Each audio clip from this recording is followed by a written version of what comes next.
Booyah. Live, live, live. Okay.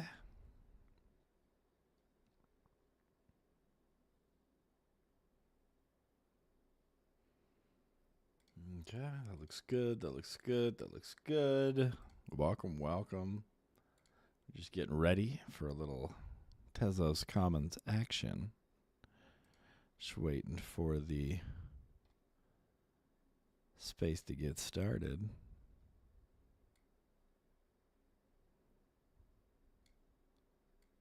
All right. Oh.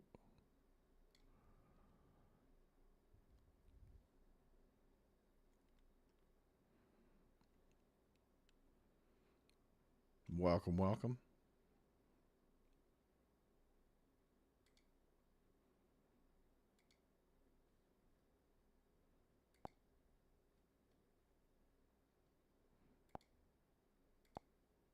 There we go.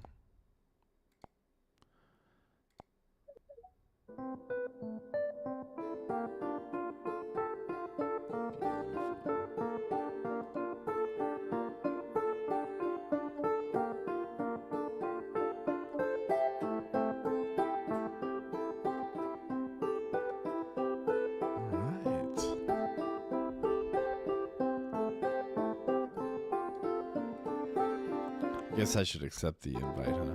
Get up on stage.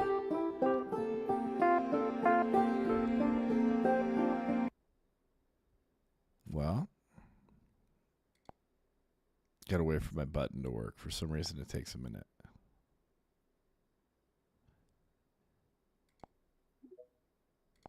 There we go. I think I'm here. Welcome, welcome. Hello, hello. Sir, you sound clear. Beautiful. Those are some great beat boops. I appreciate the beats you were throwing down. You were an immaculate DJ with an ultimate sense of time. Nah, man, that's just the X. Oh, don't lie. We all know you like to mess around with 8-bit beat boops. Welcome back to Tuesday Tezday. I'm here with Griptonio. And this week we're running a community call. We'll start like we always do with a few headlines and updates, and then we'll open the room and let the conversation take shape. Since we're at the end of January, the loose theme tonight is reflection. What moved forward, what stalled, and what you learned along the way. That can be a shipped feature, an event, a piece of writing, a personal win, or something that didn't quite land. If you're new, feel free to hang back and listen. If you've been around and want to jump in later, we'll make room. Let's start with a few updates from the past week. First up, Talon is officially live. This week, Tezos activated its 20th on-chain protocol upgrade, Talon. It went live on January 24th, and if you've been following the roadmap, this one's about tightening things up rather than changing how people use the chain day to day. Talon brings faster Layer 1 block times, a security model that moves toward every baker attesting every block, and a new way for contracts to store address data more effectively and efficiently. It's the kind of upgrade that doesn't make a lot of noise, but quietly improves performance, predictability, and scalability across the board. The full write-up on Spotlight goes deeper into what changed and why it matters, how it all fits into the longer-term direction of Tezos and Tezos X. If you want the details straight from the teams involved, it's worth a read. We'll go ahead and drop that link up there in the top. Next up, a new Hidden Gems piece just dropped on Tezos Common. This is part 4 of the Hidden Gems series. It's another reminder that some of the most useful Tezos tools don't launch with fanfare. They just exist, get shared in replies, and quietly become part of people's daily workflows. This edition highlights 5 community-built tools that sit a little off the main path.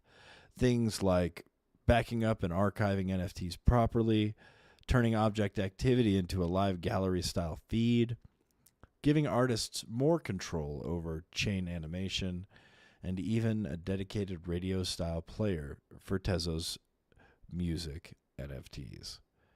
If you've ever thought, there's probably a better tool for this, I just don't know where to look, this article is basically written for you.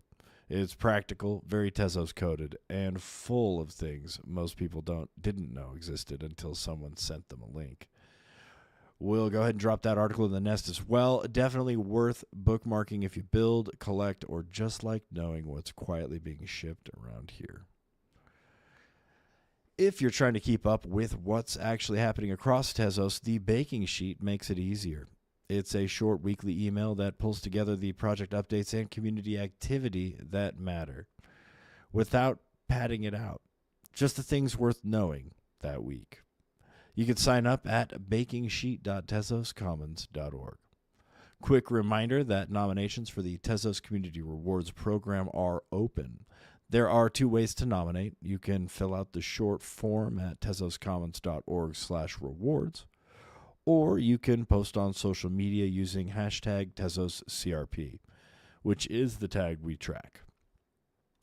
If you're tagging someone else's post, that's enough. If you're making your own post, like a short list of names, add a line about what each person did. That context helps the review process. So again, use the form or tag hashtag TezosCRP with your reason. If you're new to Tezos or helping someone get set up, Kukai is one of the easiest wallets to start with. It runs in the browser, doesn't require a big setup process, and makes it simple to send, receive, and interact with Tezos right away. If you want something lightweight that gets out of the way, Kukai is a great place to start.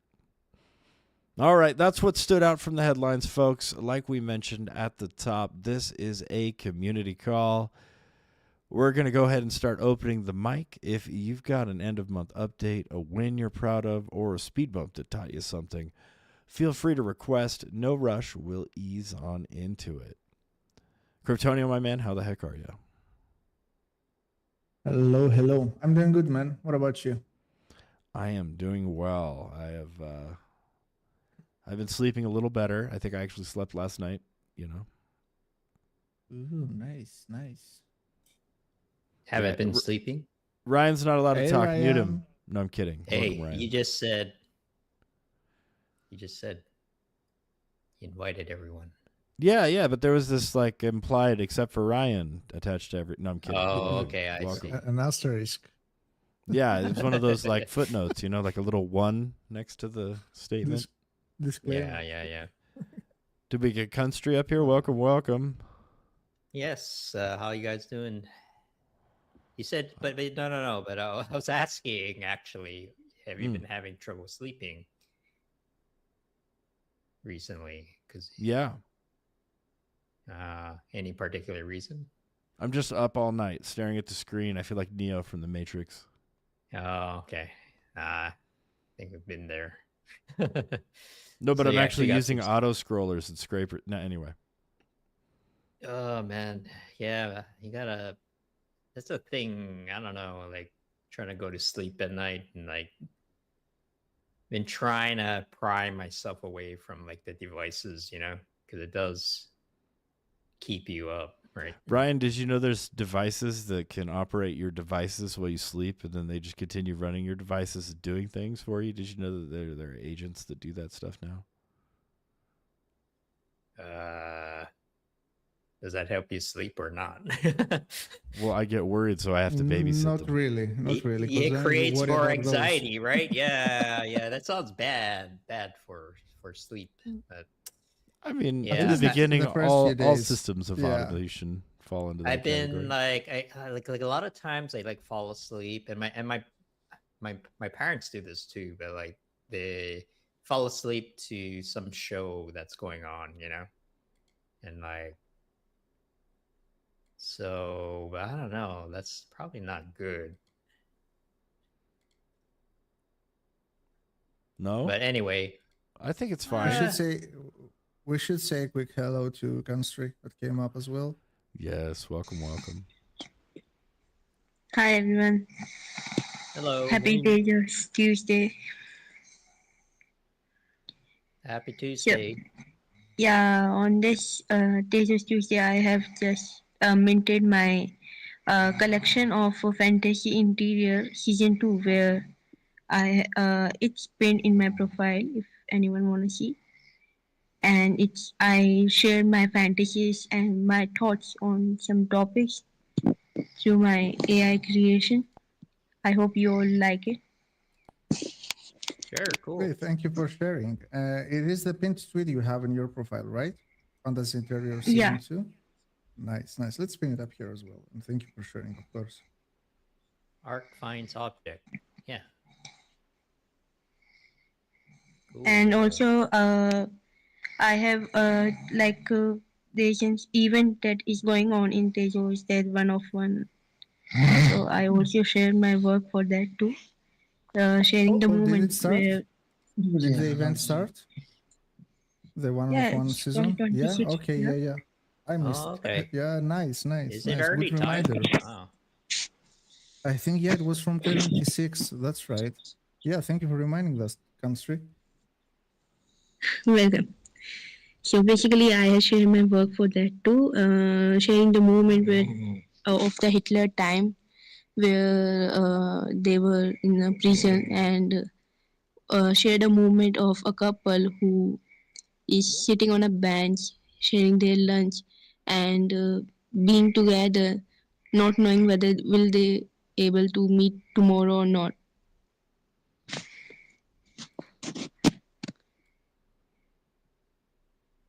Nice. I just clicked on the one of one season hashtag, and there are already so many artworks. I saw yours as well. Didn't realize it was already that time. Oh. Yeah. So basically, I also I try to share that movement with all of you through my artwork. Awesome.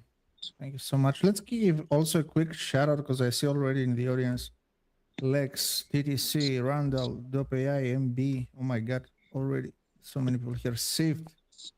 Finally, Sift catches one of our spaces because I know it's pretty Dude, late. for talk him about as well. not sleeping. Yeah. What are you doing, Sift, Like, man? what Are you time? still up from you still partying? Are you just catching us on the ride home? The hardest working guy.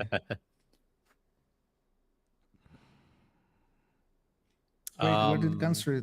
Did she drop? Oh, It looks like she might went have. back. Yeah, Yeah, I think back I to see her listener. in the audience. You can come back up and just chill with us if you want, Country. Yeah. We're gonna be discussing many different topics. We're gonna be Only Sorry, Ryan's yeah, not allowed to be up here the we whole time. we kind of went off topic, but I do have a few things to announce. That's fine. Yeah. There you go. Yeah, come okay. hang out. That's cool. Yeah. So the few things happening with Taya, and we just finished our vote on including 3 new members to the Taya core team. So yeah, so we have Salawaki, who everyone here knows, in Tezos. We have Big shout out. Yeah, big. We have Fendo, Mark Fendo, the musician, great guy. Legend. Yeah, and Floyd Wild, who's not too active on Twitter. I'm not sure if people know, but he's also a longtime Taya supporter and member, and kind of helped us out throughout the years. So we had to kind of a few people. We had to kind of clean up our roster because some of the members were inactive and haven't been around a while, and so they stepped down, and then we're including new members. And yeah, we're very excited to have these 3 new people on the team. New energy, right? Yeah, new energy, new ideas. And this year we really want to, at least for me, like the goal this year is really for Taya to like kind of open up to the rest of the world. Like we've been a little, admittedly a little insular. We like to do our own thing a lot of times, but I think this year we want to like kind of reach out and be more communicative with the rest of the industry and the rest of the ecosystem. So I think with these new changes, that's going to make it a lot easier. We have like new blood, and we're also going to be pushing a few big changes. I talked about this before, but we're finally going to do it. We're going to do a big update on our DAO page, our donations page. There's going to be a leaderboard for people who want to support Taya. Like it's pretty basic stuff. We're a nonprofit, so we need to like start getting out and like asking for support, right? And so that's the kind of the shift that's happening in our in our community right now, and I think it's going to be very interesting. So so that's what's going on with Taya. On Nope, that's it, right? end, That was all. No, I'm kidding. Go ahead. No, we already talked about this. I'm gonna be going to a game jam this weekend. So that's basically a hackathon for indie gamers. And basically the goal is that we're gonna spend 3 days in like this intense, like all day, hackathon, and the goal is to have a game by the end of the weekend. So I was going to try to promote or maybe even get some people to use Taya's copyright registration system. And so I wanted to ask some of the artists here if they might be interested in participating. It's a little hard for me to say because I don't know what's going to happen. This is the first time I'm doing it. But what will they have to do? Like, how is it gonna be? What's the format? So they basically, you go on there on Friday, and they're going to assign you to a group, or I don't know what the selection process is, but you're going to end up in a group somewhere based on your skills or your ideas, right? Just like a regular hackathon. And then, but I was going to try to offer people like, hey, we have artists here on Tezos, and so they need assets, right? So they need like art, they need music. Mal, actually, Malicious Sheep, she offered to like, hey, if someone needs like a voiceover, she's really good at that, right? So so I'm just asking, just in general, this is just like an open call. I'm not really expecting anything because it is a little bit rushed. But if anyone here is interested in like being like willing to offer a skill of theirs to this event, let me know, and then and then like I can try to like. And just to be clear, they don't have to be there in person. No. Yeah. I'll be there in person, but I'll be saying like, oh, actually, I know this artist who who can do this or has a work, and we would love to test out our licensing system because we spent the last few years kind of getting feedback from artists. I think that side is pretty much, mostly there, but now we have to kind of test it out on the buyer side, right?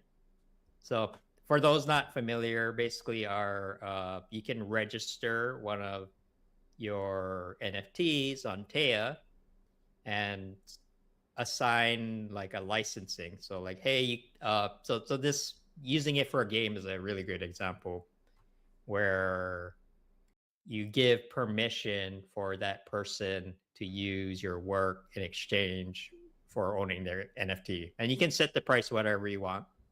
So we're going to have to talk about those details. But if you're interested in doing this process, let me know. And so I'm just going to go and see what happens. I can't promise anything because I don't know what I'm getting myself into, but I'm going to, trying it out. So that's basically it. Nice. I'm just reading the tweet you put out as well, so let's put it up here. Oh, okay, great, thanks. Yeah. Yeah. So No more promoting Ryan. No, I'm kidding. Please, let's get it up. So yeah, don't expect anything. I'm hoping to just be a fun thing, But it I could hope you have be a blast, man. Sounds like fun. yeah. And I already hung out with them a few times, and they're pretty cool, pretty chill people. So yeah, just be a fun event, and like maybe you'll get to see your work inside of a video game if all things go well, And That'd be cool. who knows? That would be kind of cool.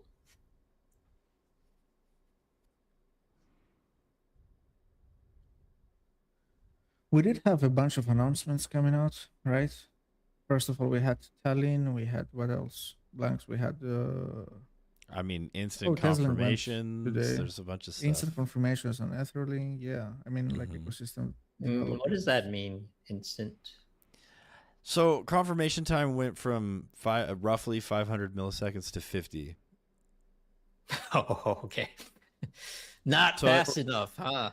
I just saying, Yeah. like, I mean, by the time you think about it, it's probably been confirmed.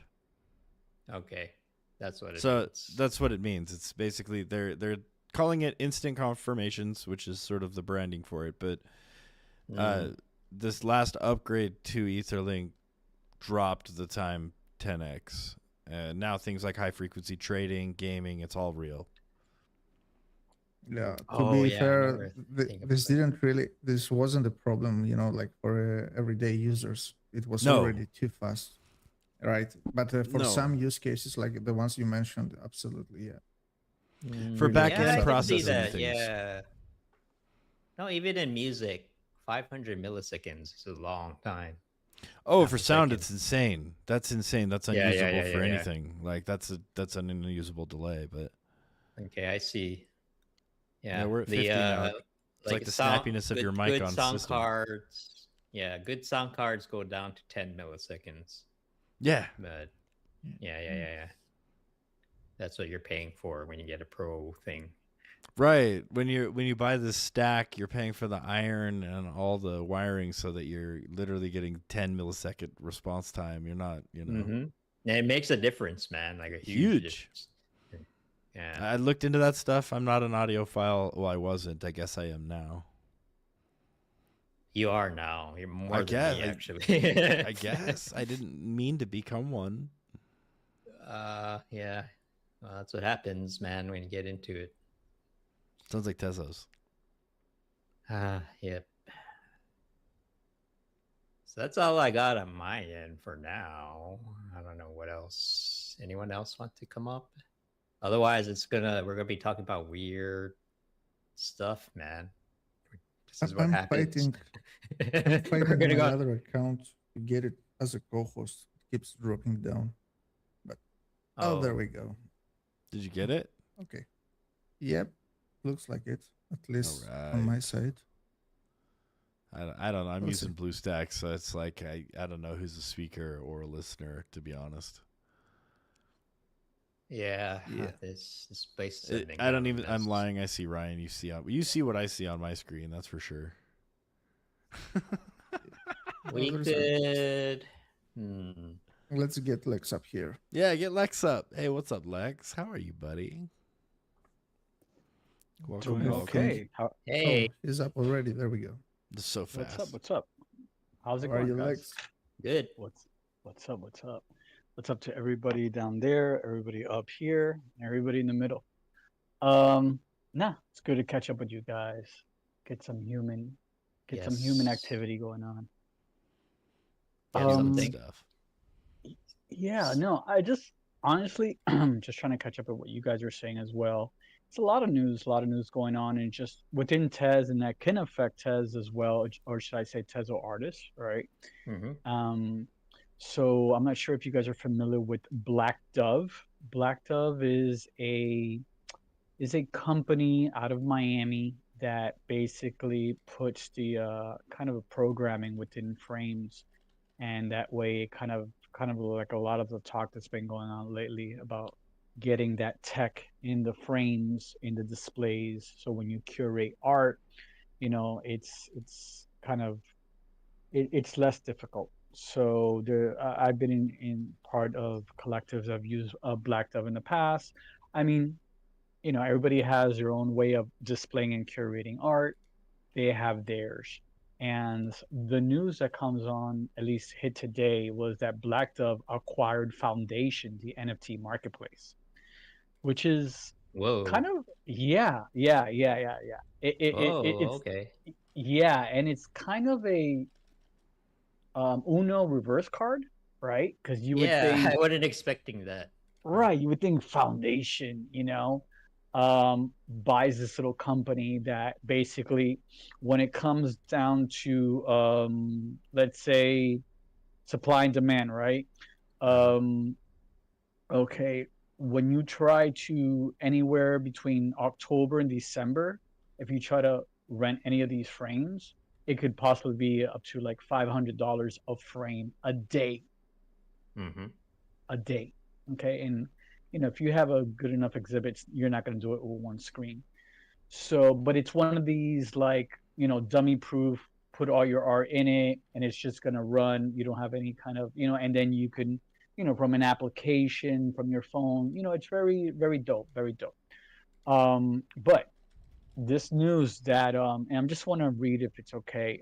Black Dove, a leader in digital art, distribution, display, and collection management, today announced the acquisition of Foundation, the premier platform for tokenized digital art. The acquisition brings together two pioneers from the earliest days of digital art movement to deliver the industry's first end-to-end solution spanning tokenization, acquisition, distribution, and display, which is very interesting. Where if we look at the overall scape, I mean, just in the last 2 months, I think it was like Nifty Gateway threw in the white towel and told everybody, hey, you guys have until the end of the month to get everything out, which I kind of saw that happening from day one, But this is kind of interesting where, again, in the last couple of years, I've seen a lot of digital artists capitalize on getting their art on the firmware of displays, whether it's Sony, whether it's Samsung, LG, where you are part of the system. You go and get yourself a display out of a box, you go to your settings and you select digital art, and if you search for it, you could be there. That's kind of cool, right? So now what does this mean? Now you have Black Dove basically owning, right, all the IP that's on the Foundation platform, right? Yeah. That's interesting, right? And what does that do? Well, and just to let people know, this was a $230 million. That's $250 million acquisition. That's So Really? huge, We're man. worth that much, huh? yeah. Oh. So we're talking. This is interesting. It's still.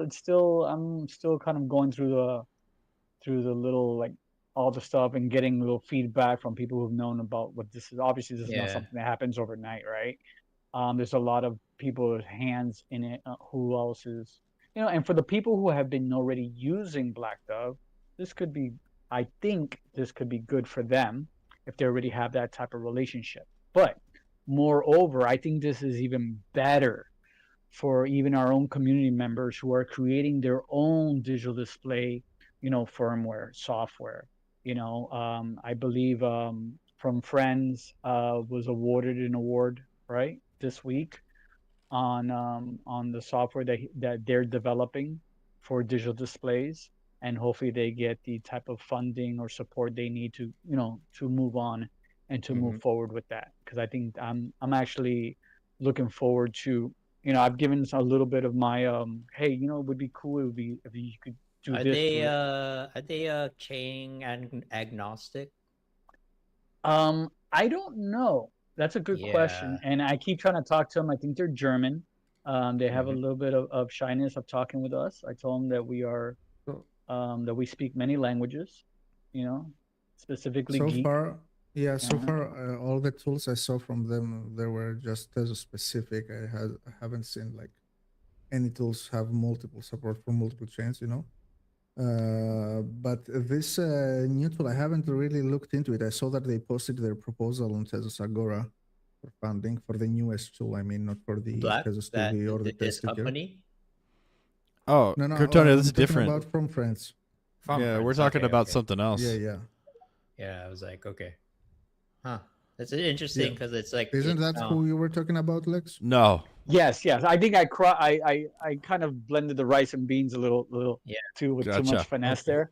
But yeah, from friends, I believe, from what I see, and I want to be able to support that kind of stuff. I mean, I've been doing it the old school way for over 20 years, and I'm good with it. But I see what happens within certain circumstances where that kind of stuff, especially where, let's say, if your screens are up in a certain area that you can't get to, this is the kind of stuff that you want to be able to like kind of remotely go in there yeah. and do certain stuff if the power goes out. I mean, Bit Basel happens at during Art Basel in an 80-year-old building in Miami. That's ancient. I Yeah, get yeah, yeah. it. If you're from another city, I get it. That's like the other day. But in Miami, that's ancient. That's Art Deco days, right? And this building, if you put in if you try to charge a laptop into the wrong outlet in that building, the whole thing goes out, right? Which is it's a good thing and a not a good thing, right? But Yeah. firsthand, I saw how that happened, and guess what? All the monitors had to be reset, this and that. So Oh, right. So I'm reading about different. There's different now. There's different companies that are kind of feeding the necessity of the digital art display. Again, tying this back out to yeah. Tezo artists and digital art, it's like, listen, we are the commodity. We are creating the future commodity. And for those people who have been doing it for a long time, it's like it's time to dust off those drives because these companies want your commodity. They want your displays. Yeah. And yeah, just wanted to kind of add that and just something else. I guess I'll. That is interesting because like yeah, it's like a case of where you know about the pickaxes and the miner thing, right? Like it's like they won. Seems like they won the markets by selling the tools, right? Not the gold. So and it's very common in like these types of industries, right? But it sounds like they have one of the best. I know lots of people who have been working on digital displays, but are they like the standard now? Like, sounds like they have a pretty good product. Was that Black Dove? Yeah, I'm probably not the best one to speak for them. because Where I know lots of people have been working on it, but right, I right. yeah, It's a proprietary software. It's for accessibility stuff like that. They basically between them and I think there's two other companies out of Miami that basically just own the market and just have warehouses of screens. And when it's okay, when they're done, they're done. And you got to kind of figure things out. There's definitely a demand for them. yeah, But I definitely again, and I get this is the type of information that people need to understand. It's like whatever you're working on, there's a necessity. I mean, I've been hmm working for the last couple of months on an activation that I want to have ready for at least by summer, that has more projector base and stuff like that. Which is for all intents and purposes, if you're have a very tight budget, but you want to display your art, you can literally grab a projector, whether it's OfferUp, Craigslist, or Amazon for under 50 hmm bucks. That takes on whether it's Bluetooth, SD card, or USB, and just let it rock. You know what I mean? And yeah. Something that simplifies the process sounds really nice, actually, because we had to yeah, deal with, yeah, it's hard, right? It's not easy. have a Uh, the hardest part is creating the art. Put it on a yeah. reel, throw it on a projector, have a get together, put it in the background, put two of them, and celebrate art. So yeah, I'll lean back. Hmm.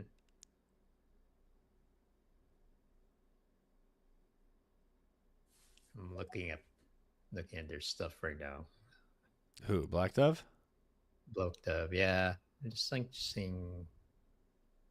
I mean, if they couldn't buy a company for like 200 million, they must be doing well. So What's interesting as well is just like Foundation. What was going on with Foundation, right? Did they yeah, have like I don't know enough about the deal, but did they, did they have a specific? Because I know for a lot of these guys are okay. So for instance, Nifty Gateway, right? There were. yeah, I mean, I kind of didn't trust them from the beginning. I mean, it's the Gemini brothers, the whole thing. Those guys came in like very mhm, corporate. You know, when your stuff was in there, it was hard to move at first. It was, if anybody was there from the beginning, they know what I'm talking about. Like you couldn't move like your money that was in there. It was just a whole thing. And what's interesting is I know they lost a lot of funding. So there goes Yeah, Nifty Gateway, a lot of right? places are struggling. Rodea closed down today too, if you haven't heard. Yeah. I So, that's another one that I didn't trust from the beginning. I mean, again, these are my views, and yeah, but it was just like, you know, it's just I had that, I kind of created a meme of a little sheep with a little cowboy guy falling off of it, like Rodeo, like, you know, it's too soon, but that was from day one. Like I don't see that, because again, it's like I felt like a lot of these people didn't have the artists in mind. It yeah. was more like, put your stuff here and let's lock it in, and let's, you know. And even Nifty Gateway, they're doing a whole like audit now, like just community audit of like how much I'm on money. their I'm on Black Dove's site right now, and like, Okay. and site really is not that great, to be honest.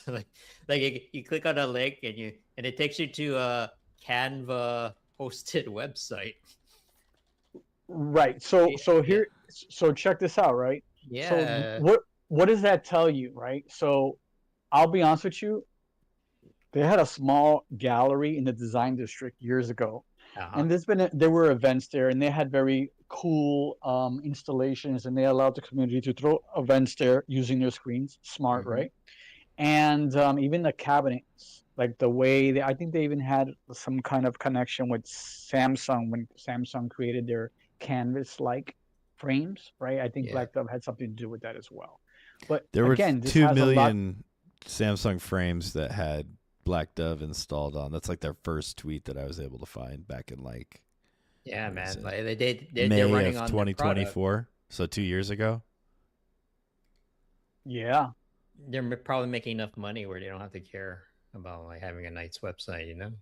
So Yeah, but I think okay, so what I was trying to get at, it's like, it's almost like, how should I say this? Like it's like the whole like Meta and you know, running with the name Meta platform, you know, and Mhm. everyone and all their users thinking, oh, that these are people who created the metaverse. Seriously, that's what 2 billion people think, right? Because of their marketing and the whole thing. So, but like one, just personally, I think one of their downfalls is they never tried to connect with the metaverse community that already existed since before they jumped on the ship, They're right? trying yeah. to build it. They're not trying to connect with it. They're trying to build their own. R- It's called Right, Horizons. but right, and that's been the case for a while. But again, you're trying to create something outside of the ecosystem that it's already existed instead of creating a bridge, right? That's me and my little How flag very over here, Facebook. right? What? How very Facebook. Right, Yeah. exactly, right, right. So that's my whole thing with these companies as well. It's like, okay, Black Dove, you know, they do whatever. They do hip hop events, they do whatever it is, adult, anything, whatever it takes. But you know, it's like I think about like sometimes like Starbucks. You know, that's a coffee company. Is it? Or they're considered a bank on books They're a bank because of now. their gift cards. The amount of money Right. that they have, like in inaccessible funds on cards that will never be used, is not considered an investment. Anyway, yeah, they're a bank. Exactly my point, right? And it's like, okay, so Black Dove, I'm looking at them as like, okay, this is a smart move for whatever investors and everybody else who partnered up on this acquisition, whether that number is true. Where it's like, okay, what's the difference between just the regular artists of like, well, digital artists, they all have wallets and they all have this and they have this currency in there that could be counted for something, you know. And I'm looking at banks lining up, going, oh yeah, we want a part of that because now we know how much, you know, Hmm. currency is in this wallet, blah blah blah blah. Let me and if I can create a bridge out of this conversation, look at Sony, right? Just earlier this week, there was a press release that Sony is going to start licensing its panels, right? The actual frames and its tech to, is it TCL or TLC? That very kind of like $50 TV, right? That you can get, TCL. smart TV. TCL, right? So that was a big like, what, really, them? Like the cheapest one is like, yeah, Sony picked them. And they're like, but why? Well, Sony that does very well with PS PlayStations. They do very well in the gaming industry, and they own the glass. And you wouldn't believe how many companies out there under all their branding. It's actually a Sony glass under there, right? Okay. Well, it's So like Vizio. Sony's gonna Vizio is like slim down Sony. correct, but check this out. So what Sony's gonna do is Sony's is stepping back out of the TV Bravia. I mean, I got a Bravia in every room, and I love them because of the tech and it freaking works, right? So they're gonna step back. They're gonna license their hardware to TCL, and they're gonna focus on the gamifying their users and gamers within their games with selling, merch on there, selling skins, and more tokenizing their games, their PlayStation games, and that whole thing, going more into the Web3, going more into the metaverse. But at the end of that, they're trying to become their own bank in Japan, or should I say globally, because it's going to be a digital bank. So that's the step they're going into. Okay. So people are like, "Oh, Sony, it's done for Sony." It's like, it's not done for Sony. I mean, Sony's been in the media game since what? You bring up an interesting point because it's been a while because you brought up the metaverse, right? And I do think by far the best ecosystem in that realm is really Decentraland, because they've been around a while. They've been around since 2015, I believe. They're there way before the hype, and they have their own governance system. And if you go on their governance pages, it's actually pretty impressive. They have all the complicated things you gotta have to do with voting, allocating budgets. They have a treasury, and they kind of, they do that day to day, and it's still very active, even though most of the world doesn't even know about it. But I know that during, when it was very hypey, there were a lot of big companies that went in on the thing. Remember it, right? Saltsby's was on there. They did a exhibition there, if you guys remember. Absolutely.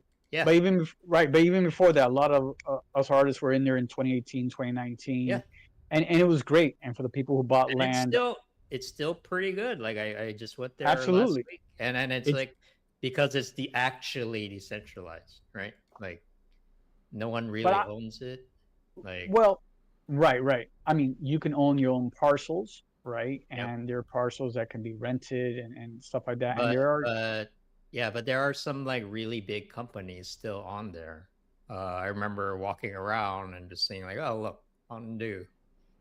I'm it's weird because really nobody talked about it ever, even during the hype. They just talked about it for the sake of it. They never really got into the details. But there's quite a huge corporate presence in Decentraland that really most people don't have any idea. And I think kind of going to your point about I think that there is actually a fairly strong institutional interest in the technology right now. So the Black Dove is a good example of people with money still taking this stuff seriously, and when I went to visited Japan the last few times, I feel that might be a little bit of a preview of what's to come over here, because over there the general public has no idea what an NFT is, or they really don't care about crypto at all. But there is interest among the companies because the government is experimenting with it. They're working on some serious stuff, I think. So I don't know. Maybe that's the shift we're experiencing right now. The priorities of the industry are changing. I mean, as an artist, I kind of shy away when I do see big brands on something, and I get what that means, because I mean, as early on, like from the class of 2017, and it was the whole like, oh, wait until like, everybody gets in here, wait until the industry gets here, and the way I look at it is like when they did get in here, is when a lot of the scams started, like on a high level. Oh yeah, And that's just the way I feel about it. It's like I like how organic things can stay, and obviously you need money coming in and out for it to work. I mean, I want to throw in one more point just to add to what kind of we're talking about. So last year, how should I say, we're already in 26, should I say in 24, our Basel of 2024, right in the middle of our Basel, word got in that .art, the domain company .art, acquired Hug, HUG, and that was huge because we were literally curating for Hug at the point. Hug at that time was one of the biggest art hubs, galleries online that you can basically go and create your own, and they have open calls. You can create your own profile for free. They have daily open calls. They're pretty cool. Honestly, I've worked with them, and for a domain company to come in and say, oh no, we're gonna what, and so another domain company was like, why would you do that? It's like, well, you have to understand all these art, there's all this art on there, there are all these users on there. Where are these users, customers, artists displaying their art? On websites, on portfolio? What if they, each of them have now a .art or their .art, techmental.art? Where does that go to? Well, it goes to my Hug profile where you can see more stuff. And that was the whole, and I got to actually work with them and do some work with them at the end of this year, 2025. And I got to speak to the COO, and he told me that was just it. That was the brains behind it, and it worked because now they have tens of thousands of people out there that in their, whereas .art has been within the token stuff for a few years. We had actually even in Tez, we had somebody that kind of vouched for them, right? And I thought that was another kind of like what we're talking about right here about kind of reverse Uno card, where it's like, hey, look, this art that we're messing with, these are commodities, from the crypto art to whatever to the actual displaying it and everything. These are the things that that corporations are going to want, so it's just so like I don't necessarily disagree, but I think I understand the skepticism of like the big companies coming in and kind of like, what's the word? Well, you know what happened, right? With all the scams and the meme coins, it just started blowing up in a way that I mean, most big companies joined, during the hype to just cash in on the hype. Cashing in, that was the intent. And not many of them tried, to actually build some utility or something. And so I see this even now, like, and I've been in crypto long enough to kind of see it is very disappointing because like a lot of the projects that had serious aspirations, I feel like got distracted by the quick cash out, of like launching your own coin and so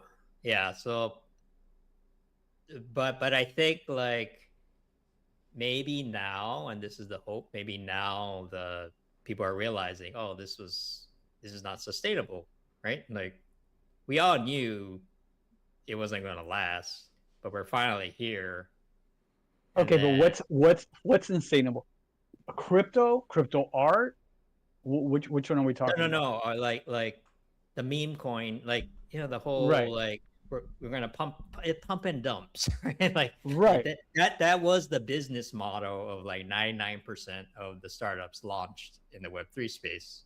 You know, if you're being real, right? Like they were there Yeah, for that.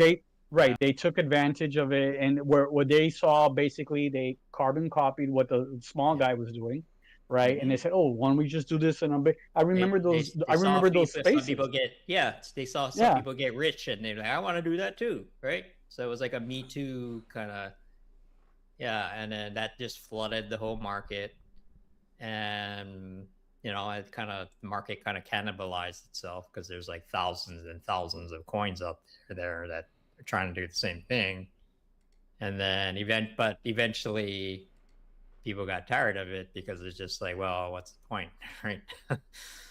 So Every cycle has some yeah, version of that. So in yeah, 2017, 2018, it was the ICOs. ICOs, I And remember then that. Yeah, yeah, and then in 2021, 2022 cycle, that's when not NFTs, because it's such a broad term, but those 10K drops, those collectible kind of, PFPs. Yeah, mutant gypsy, yeah, monkeys or whatever, like whatever. They all had some weird concoction of names and things that they generate. And there was a formula for that, but it was a new thing. So people weren't so on guard to wait, like, yeah. wait, the economics of this doesn't make any sense. They can't all be bored apes. There's not enough people in the world to hype up all these things. It doesn't make any sense. But um But maybe you could it get lucky, right? well, Yeah, there's that, but like also I think it was the commoditization of it and the desperation of certain marketplaces to pump that up. So OpenSea, and I use this example all the time because it explains so much about OpenSea. If you look at their analytics, like the tracking, how well they were doing, they had a great rise with fine art towards the end of like December of 2020. That was like where they peaked with fine art. Then yes, by yes, quarter one, gas went up way too high. Everybody went to Eek Nuke by in March, April, May. And then they didn't buy, if you look at like early May 2021, they were basically dead. They had a few hundred users a day.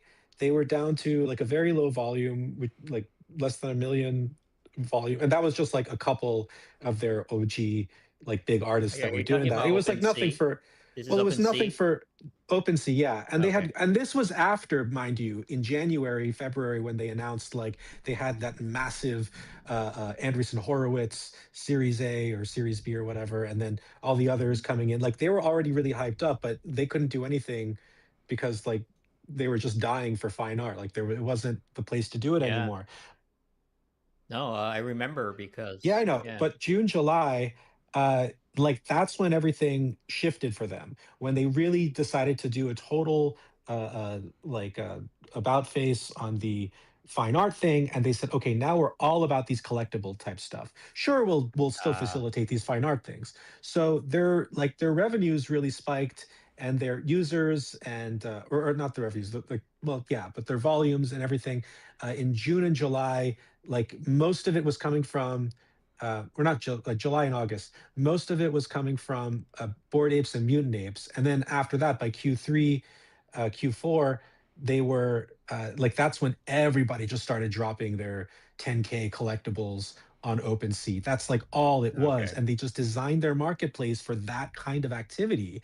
And it was just and yeah, they did continue to grow, and there was a time when they were getting what, like billions, like I don't know, whatever, like some, I don't know what time frame, but it was, they're multi-billion dollar revenues at one point. And it was, but of course it didn't make any sense. You can't, like, all of those things like depend on the idea that there would be more demand than there is supply, and it was just all the supply. And well, Yeah, yeah, yeah, not yeah, just more yeah. demand. I don't just mean more demand. Like it thrived on scarcity. Like there are people who would own it, and then there would be 10 or 100 times as many people who would wish they could own those things, and that would be for every one of those collections. But you can't have that for all of those things. So then they just collapsed. Like at one point, they just like, and there was no recovery. And then they just started trying to milk artists like harder by upping their Yeah. fees, and then that drove everyone Well, nuts. I remember So that shift because and you like highlighted the timeline very clearly, which I actually appreciate because there used to be like really good art on ETH. Like I'm not even joking, you know. Like it all like when the NFT thing first started, ETH was the obvious place to go, right? And so a lot of the artists, even I minted on OpenSea for a while. But if you remember, in the beginning, they didn't even store it. They stored everything on a server somewhere. They cut like yeah. So when you looked at the technical side of it, it's just like you can't take it seriously because it's just like, well, like if it's just like sitting on AWS somewhere. I'm talking about the actual file now. They had to pivot to using IPFS later, but at that point, right, that it was like kind of Ryan, at that point, were there any alternatives? Like, was IPFS already a thing on other platforms or something? Because I assume you're saying before even Hiketnang, right? It was like at the very start. More, I mean, to the CryptoPunks credit, they did it the proper way, right? Yeah, but they did it like separately on their own. OpenSea right? did not bother, at least in the beginning. They had to be Yeah. pushed after some famous people started complaining, and so you have to keep that in mind. Like, this is supposedly the #1 premier NFT platform in our industry, but if this is how low the bar is, it makes the rest of us look pretty silly. So Ryan, yeah. So from the artist point of view, and with Kevin's timeline, that's kind of goes to my point where when the big companies came in is when it's like, oh yeah, look, let me show you how it really should be. Let me show you how this company should be run. And from the artist point of view, that were in OpenSea on 2017, stuff like that. And it's like we saw once that they got that big funding, and now they're like, okay, are they they're going to be an open shell on the stock market? They're gonna not. Everything changed. The royalties went away, and just you could see the type of art that was now being featured. It was like, what the hell is that? It's like this is not trash art. It's not glitch art. So a lot of that art that blue chip people didn't think that was art, which is still a thing today, right? It's like, oh well, I wouldn't put that in my house. It's like, well, this is why we created this stuff. But I understand what makes the companies say, well, we're not making it with just this type of art. We need these type of art there. But going back in retro, we all see it clear 2020, But yeah, keep it organic, man. No, we all got caught up in it, right? With the IPFS though, in fairness, IPFS didn't, it was around for years before, but it wasn't until like late 2020 that it became production grade. Oh yeah. And you started seeing it. So OpenSea, they had really like built their whole apparatus, I think a year prior to that. Originally they wanted to do real estate, and that was the whole idea. And then but then just one of the NFT types that were being used was art, and then that became the big the irony, got hot, and then that just the irony is that during the period where they had the best quality art on their platform, because it's not decentralized, it's probably gone forever. So, I'm sorry, but on that note, by the way, sorry. Welcome, Kevin. Welcome up to the stage. Hello. Welcome, Kevin. You start talking. You jumped right into it. So perfect. Yeah, he knows he needs no introduction, but he deserves one.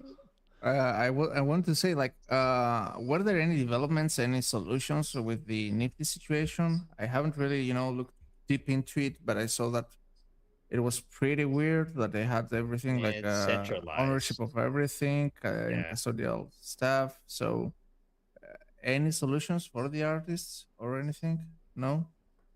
No. No. We have to face the reality that these people just didn't care.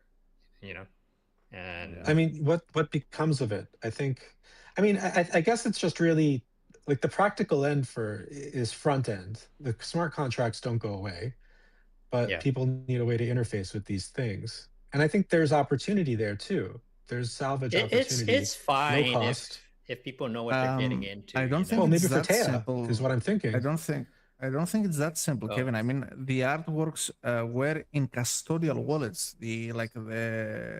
the artist didn't own the tokens, as far as I understood.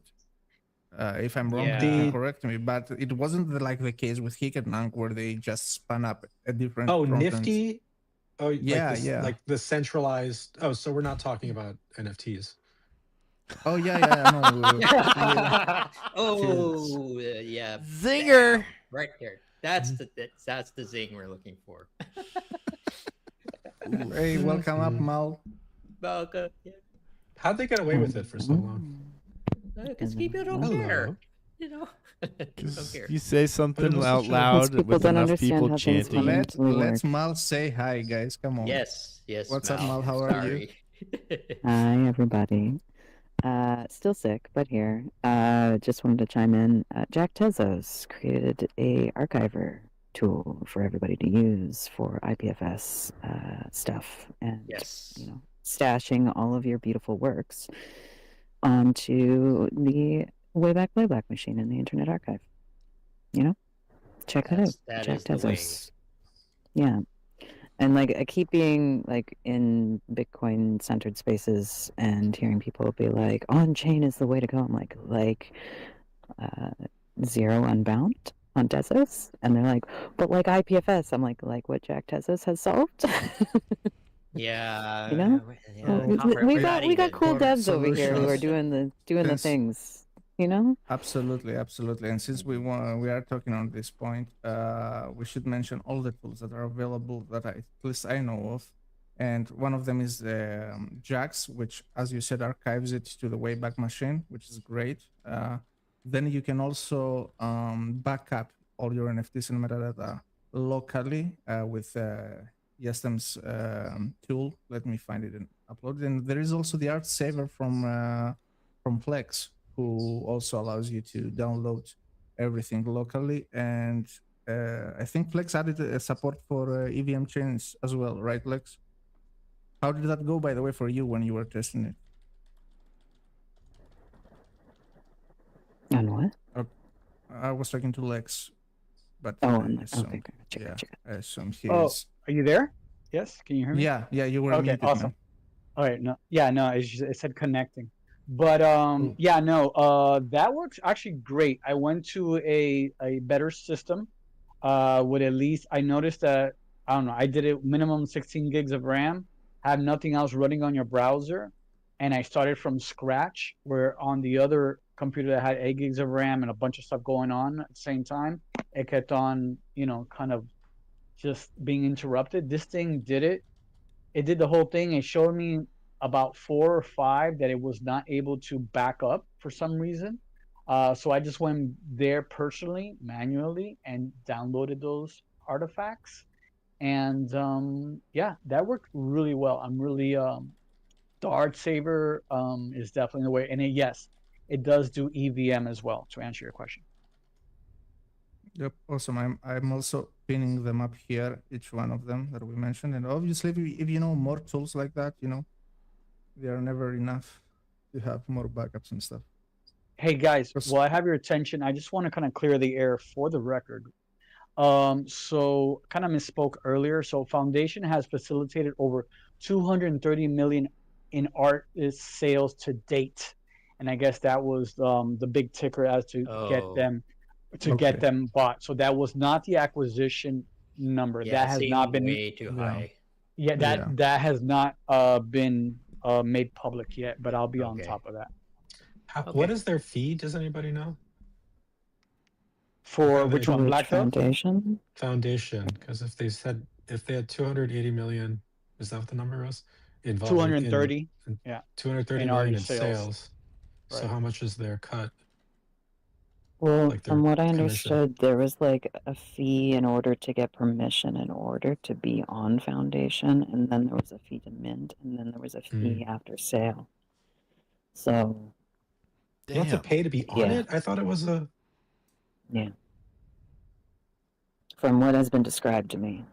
Okay. I never had the pleasure and or displeasure of using Foundation, so... I have no idea. I haven't followed them at all. But you can maybe assume let's say 10% of 200 something. In certain insert meme of guy on balcony looking over with a smug face. Yeah. Um, So And for yeah. folks who are interested as to whether or not one day that Taya might have a tweet saying, "Guess what, guys? We have to shut down." It's not possible. We're open source, self-replicating, self-maintaining, beautiful organism that it is. So We just need one person to spin it up again. I'm sure you can exactly, find one. Yeah. exactly. I mean, now is when the Tezos platforms should really be like showing off, like, we're still here. Mm-hmm. Told you all this shit was gonna go away, but we're still here. We're still here. And no, we were talking about this earlier, but like this year, we really want like Taya to we're working on our communications. Like we need closer relationships with other players in the ecosystem, and we've been a little bit closed off for a while. But I think we want to change that because You need a marketing guy. That's not me. It's mostly because I That ain't can't me, do man. I 18 hate- jobs at the same time. I This hate is why there has not been a lot of marketing, but I communication. if you know someone, let me know. I'm happy to pass on those tasks to someone else. That's not me. Yeah. We're all volunteers. If you want to get involved, We know that. you can chime in at any time. I believe in truth in advertising. Totally and that fair. That's a detriment a lot of times. Hey You've Ryan, been doing an don't- I- outrageous good job, guys. definitely. I don't take for granted when you say spin it up, when you talk about Tea, being that it means web, I believe, in Portuguese. Is this Yes, correct? indeed. Yeah. And I love that, right? Because every time I see a little spider, I'm like, hey, fellow web designer, you know what I mean? But I think the term spin it up, I think it's a dope term to join with You're right. I Tea. never thought of it that way, actually. You have our you- webs. Yeah, you Pull just our gotta get the indexer and then the front end, and you just host it somewhere. It's really easy. You can do it within a day, like they did last time. So, but I think Oh, sorry. No, we have a kind of resilience here that a lot of other places don't have because they have chosen, and this is by choice, so we shouldn't feel sorry for them. But they have chosen to own everything themselves and be responsible for everything, right? So absolutely, and also hierarchical structures, which are the bane of all of humanity's existence. They wanted to own everything they've ever done, like most startups do, and we at Tea have a lateral structure designed by yours truly, which is dynamic and flexible and will bend to the needs of the time. But nobody's in charge. Everybody mucks in with their own skill set and time. It has its own pros and cons too, but but takes longer, but then everything is done and everybody's happy, right? Question: Who's the designer? Whose idea was it to have the logo in the center, kind of change style designs every time? So who was that? That is so it was dope. like a group. Depends. It was Do you a group like thing. I fucking love it. It was a group thing. I don't know who specifically brought it up because my brain does not hold information in that fine detail past 6 months because of my concussions. But each of those logos is designed by a community member, and you yourself can design your own logo to be featured there, and you could submit it to logo.tea.art. I know you could do it right now. It's so bad for branding, because it's not. It's amazing for branding. But the concept. It's 2026. Hello. It's perfect for branding. Oh my god. Why doesn't anyone know about us? Well, we have this logo that shifts constantly. But here's the thing. Ryan. Think about the way I look at it from a designer point of view, from an artist point of view. The way I look at it is like there's different, like it's aesthetically, it's like, oh wait, this kind of talks to me. Oh wait, this design talks to them. I know. Talks to her. I love it more than I thought about like a shirt right? Uh-huh. With the, I just received an objects shirt that I won for something I said or I didn't. I don't know, whatever. And I love it. It came from the Netherlands, took 2 months to get here, and I love it. And I'm thinking like that Tea, right? Same thing, really simple in the front, little tagline, boom, and in the back have one of those logos. And maybe different shirts with one of those logos, you know, in the back. It's like, oh wait, you Or got that maybe one, you lots got of that one. logos. Well, if you take a look at the Shadowbox T, which is the logo, the main logo now, which incorporates several of them within it, several of the smaller ones. Like, and I'm like a merch person. I like to make merch. I made buttons and stickers and stuff with that.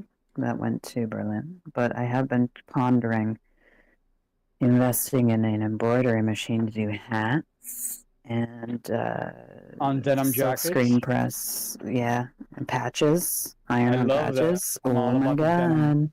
Oh Those are yeah! dope. And I'm looking at it right silk screen now. for t-shirts. So okay, let me see. So I hit it. I love it. Every time I click on it, it's a different Again, I one. know, I I have know. too many jobs.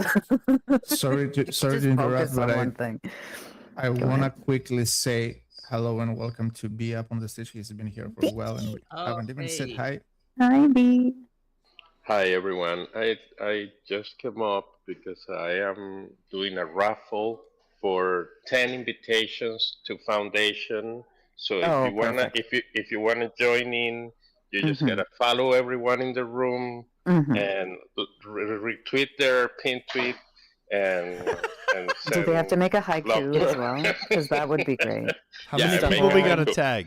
Yeah. That Okay. was an excellent marketing campaign, though. A lot of people try to do the invite only model because I think Google made it famous with Gmail originally. The original Gmail was invite only and everybody wanted it. But then, so yeah, a lot of people try to do it, but it's like they pulled it off. It became so coveted. People would go to clubhouse rooms like, does anybody have a foundation invite? Does anybody have a foundation? Please, please, somebody. And at the end of the day, the best selfie won. It was amazing. Yeah. That's on that hierarchical structure. Because if everybody had access to it, then I wouldn't So even need to play with power in that way.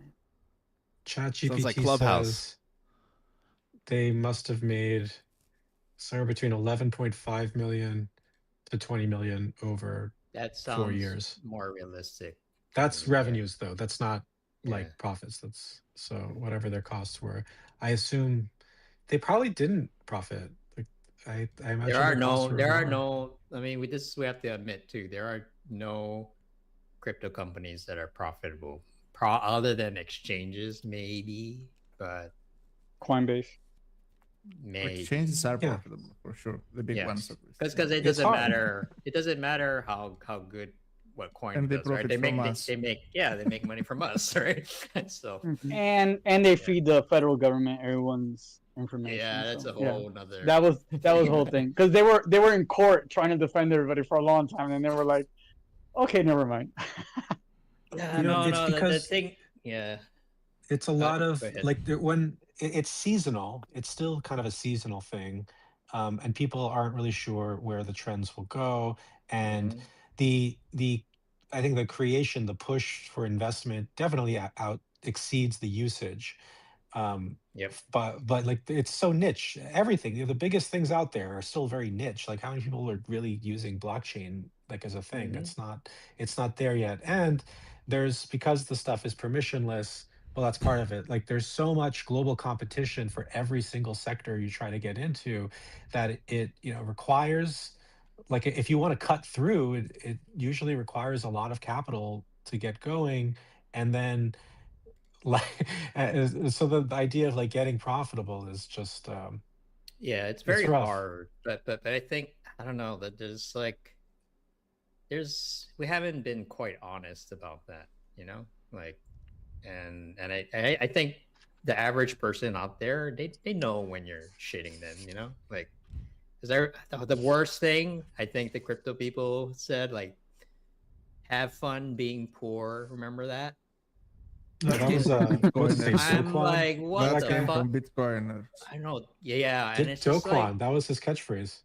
that's like that's like toxic on like such a insane level, like I do everything have fun being poor. It's nice. It's projected No, insecurity. My uh, autonomy is maintained. But I mean, I don't have well, to fine art. capitulate with my morals.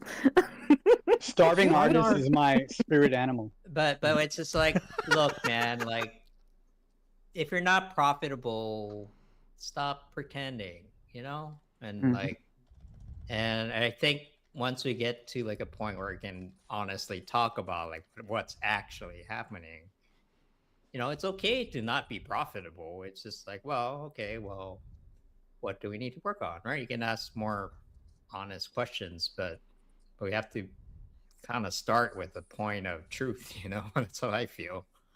Yeah, Mhm. but at the Ra- same time, you do want like more businesses being able to be sustainable in Yes. Web3, like Mhm. on blockchain, because that's what will help with the adoption. Um, There the are first some movements people who also, have made money in this space, but it's not the people you think they are. yeah, but I'm talking Yeah. like businesses, projects, not just Hmm. hit and runs, if that makes sense. Yeah. Well, that's why also I've always felt that these fine art platforms, as long as they stay the course and it's constantly just like with a feedback loop serving its double-sided marketplace, it might be a slower rise, but that's something that fades out seasonally. Not like those 10K collectible drops. No, like Yeah. fine art has been around since forever and it'll be around forever. Its trend is atomized and timeless, like it because people are always making new stuff. And you have smaller communities that are collected, so it's much more distributed. It doesn't rise and fall as a monolith like those collectibles do. Like it is and they build with integrity and they follow stories that are very individualized towards the artist and the collectors that follow them. So it's such a, I think, a non-obvious path, but we'll start to see over time, like it'll age like fine wine, like especially a lot of these old um pieces.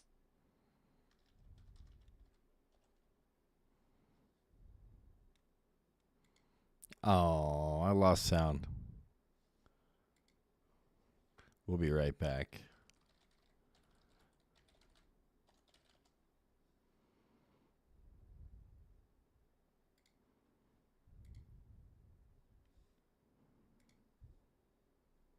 We're coming back.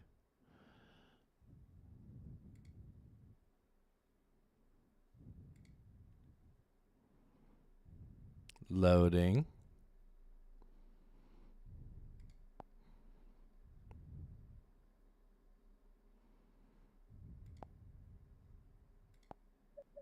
Cafe Music Festival.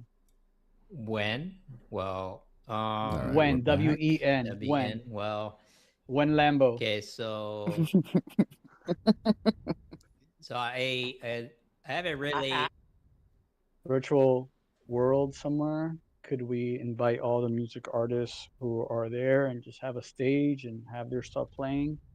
What do you think about something like that? Get out Wait. of the. I do like the virtual element personally. Okay, but so for folks that don't know, I do have a plot on Decentraland. So do I. 1169, if you want to check it out. Whoa, whoa, Nice. whoa, whoa!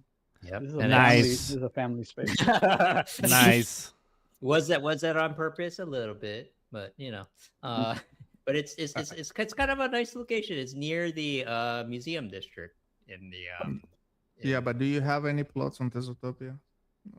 Just kidding. Whoa! and so I bought something on Tezland. Remember that project? It's not what a lot of about the it. Oh Mars? yeah, Yeah, I do it's remember the name. unfortunate. It had a lot of Never potential. actually jumped in, but I do remember the name. Yeah, Hmm. it was hard. Let's just say.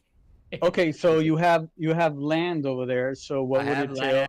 So What would it entail to get a stage going and then Plop and okay, Fizz and so I or don't. whatever really fit is? I am, to be honest, I'm completely burnt out of the metaverse stuff because a few years ago I tried to make it a thing and I put in so much work, but Yeah, but after the markets tanked, it was a little hard. But the interesting thing about Decentraland is that I'm able to loan people I'm able to make them operators on the plot themselves. So if they're willing to, and basically you can do everything like an owner can on that plot aside from buying and selling, right? Administrative operations. I get it. Yeah, so you can Yeah. like build whatever you want on there, and I'm more than happy to loan people out. In other words, so where I'm getting at is that with something, kind of how we started the conversation, right? With Decentraland, blah, blah, blah, talking stuff like that, how people are visiting it, how it's active, how they have like open calls and music festivals.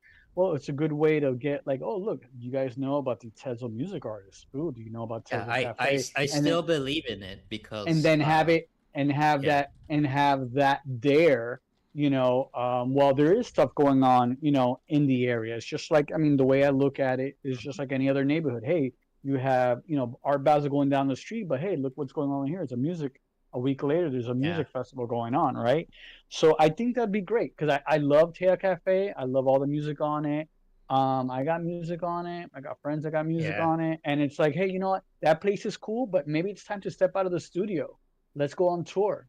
You know what I mean? And if we can, I don't virtual know. tour. Yeah, let's I still virtual is IRL around here. I still believe in the metaverse idea as a whole, which is why I didn't sell, because it's just a nice alternative to like you can recreate the feeling of browsing in a virtual Do you have a VR environment. headset? Sorry? Do you have a What's VR that? headset? No. That stuff gives me headaches, so I can't. Then you're missing out on like 90% of why it's actually cool. I'm not going to lie. Really, huh? Well, VR chat is still, it's very it's very, very popular. Like, those metaverses, like, I mean, you know where it all comes from, right? Do you know where the term metaverse was coined, right? The book. Yeah, which book though?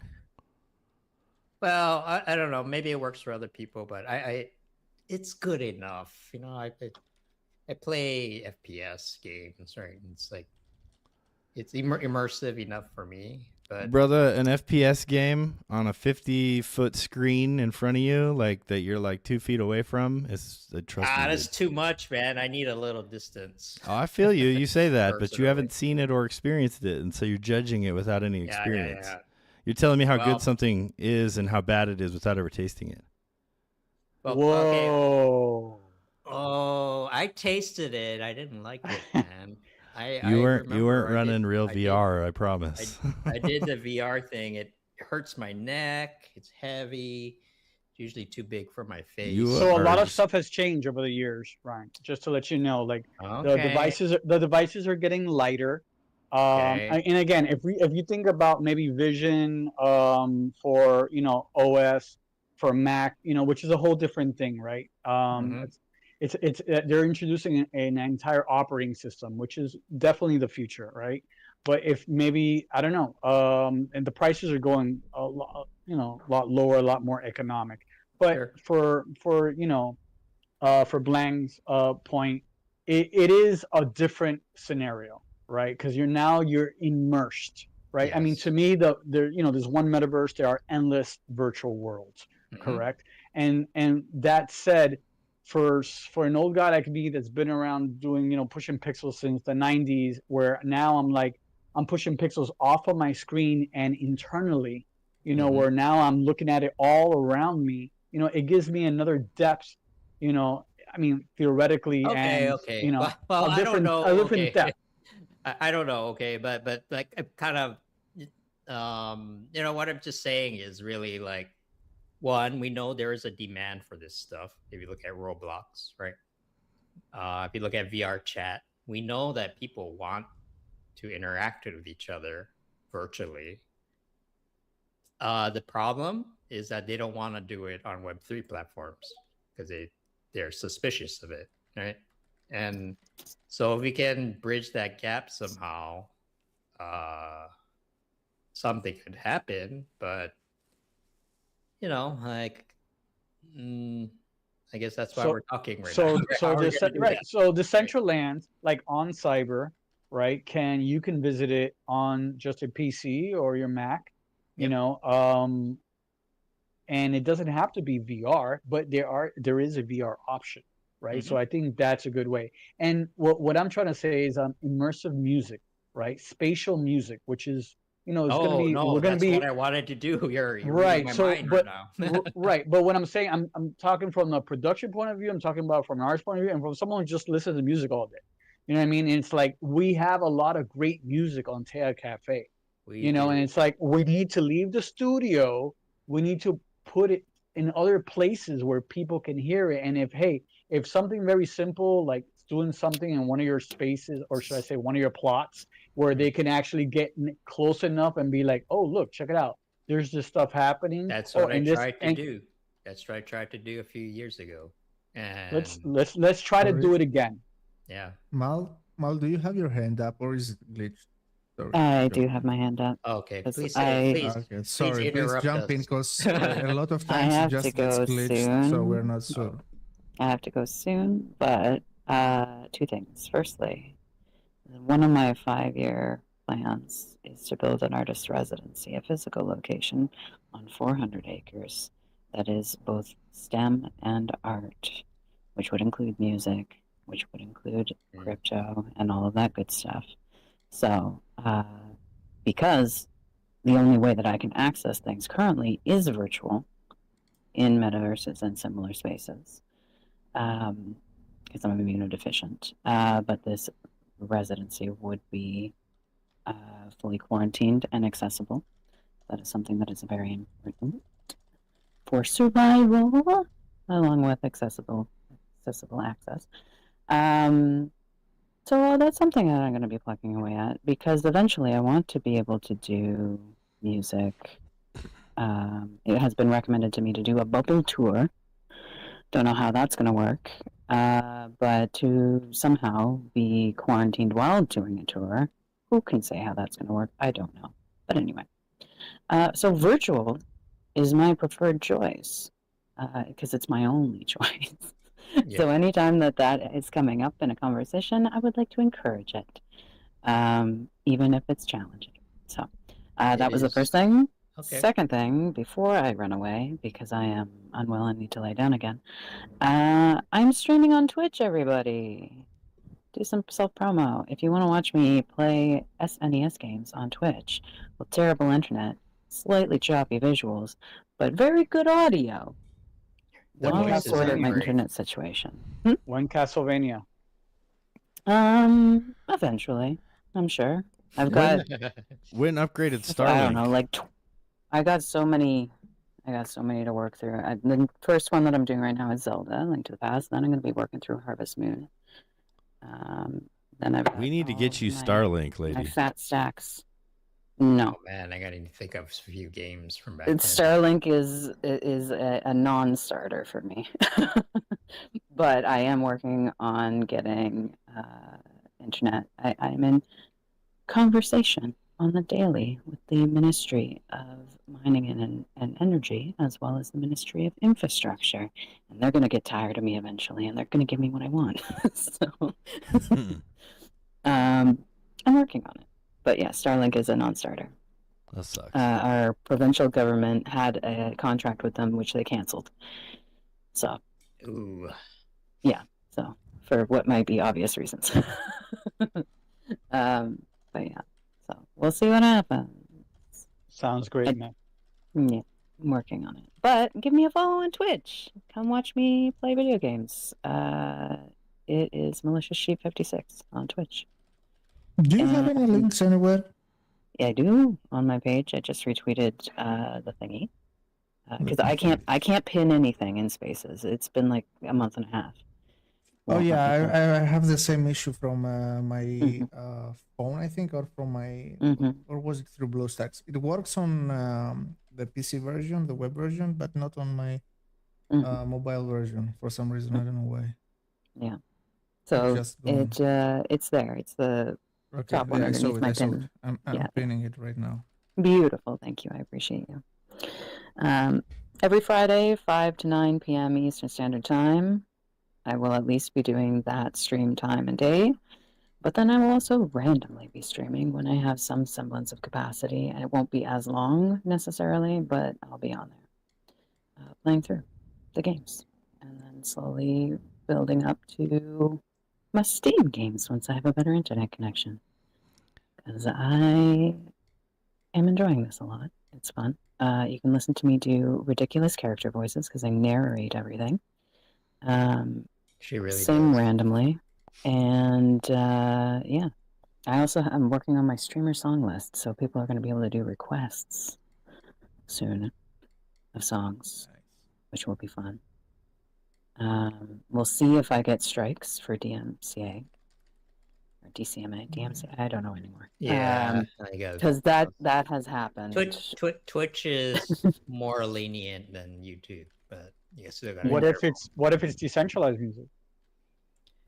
That might show up, even if it's not true.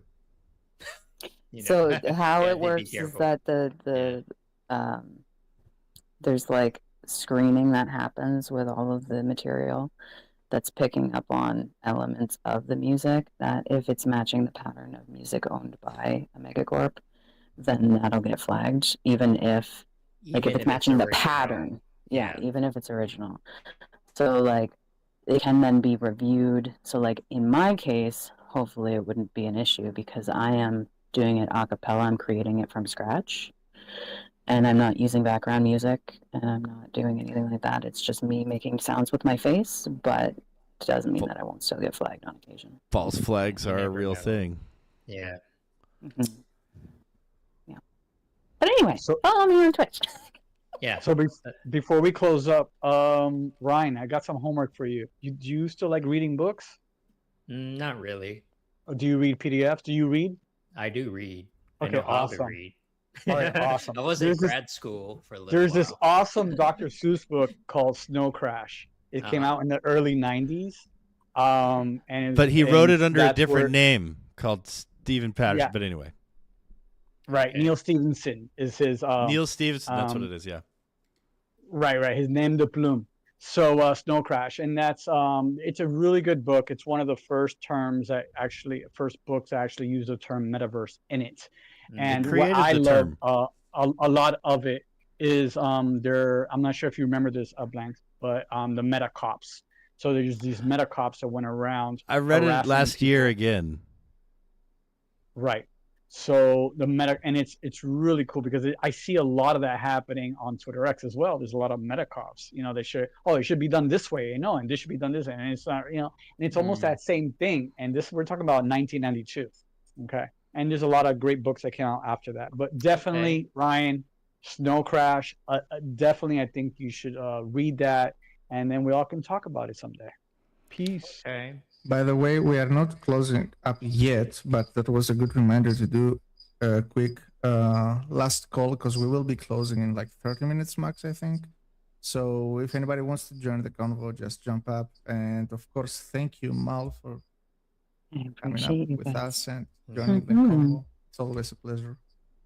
By the way, if I manage to find my Twitch account, like how to log in, I will give you a follow. But yeah, your streaming times are like 12 to 4 a.m. for me. So well, there will be VODs and there will be other times that I'm streaming. That's just my starting point because I'm still sick. So I don't want to overload myself. But yeah, I think 5 a.m.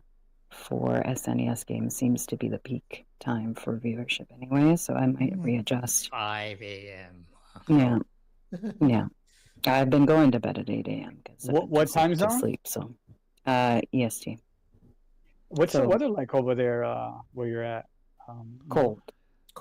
We had a tree explode in the back forest because it was so cold the other day. It cracked.